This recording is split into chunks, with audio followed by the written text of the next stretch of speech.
Did you get the same thing I did?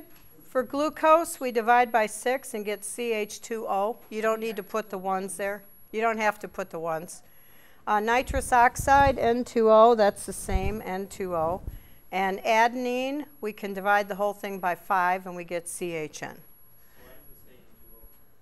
Because you can't divide by anything and get a smaller whole number ratio. If we try and divide by 2, oxygen ends up being a half. So it is already the smallest whole number ratio. Okay, so now we've got this idea of molecules being discrete units, and we have to come up with a different way to name them because we can't look at balancing the charges because there are no charges. They don't make ions. So we look at a variety of rules for naming molecular compounds. The first set of rules is for compounds that only have 2 types of atoms. So you'll see 2 chemical symbols in the formula. We use Greek prefixes to tell how many of each atom are in the actual molecule. We use the English name, writing the name of the first element listed. We drop the ending of the second element's name and we add the suffix "ide," I-D-E. Now, enunciation becomes very important in nomenclature because we will have ide, I-D-E, ite, I-T-E, and ate, A-T-E. So 1 letter difference in the spelling means a different compound. You want to be really careful of that. Sometimes, but not always, we drop 1 vowel if we have double vowels, and most of the time we drop the prefix mono.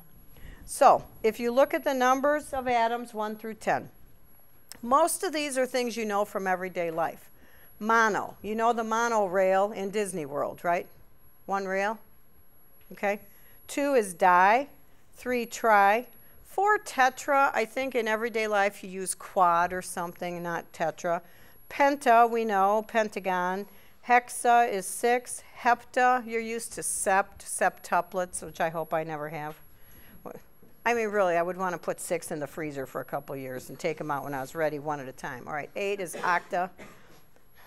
Nona, you know that from that Octomom lady, right? Okay, nona and deca. So you will have to learn these because you have to know the language. This is the vocabulary of chemical nomenclature. So let's look at some examples. H2O, our water, we call it common name water, but its systematic name, 2 hydrogens, 1 oxygen.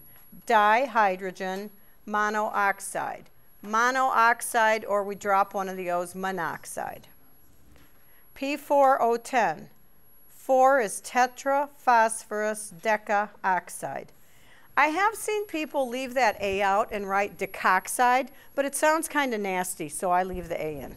Okay? CO, monocarbon monoxide. We call it carbon monoxide. So mono in, mono out, that's your choice. And you'll see some things will just sound better to you. So now let's go ahead and look at some examples.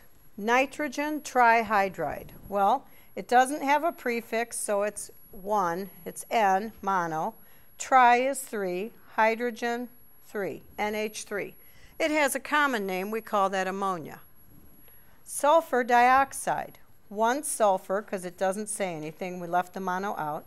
2 oxygens, SO2. Carbon dioxide, CO2. Dinitrogen. So that means the nitrogen has the subscript of 2. Tetra is 4. Oxide is oxygen, N2O4. So now go ahead. Let's just do these again at your seats.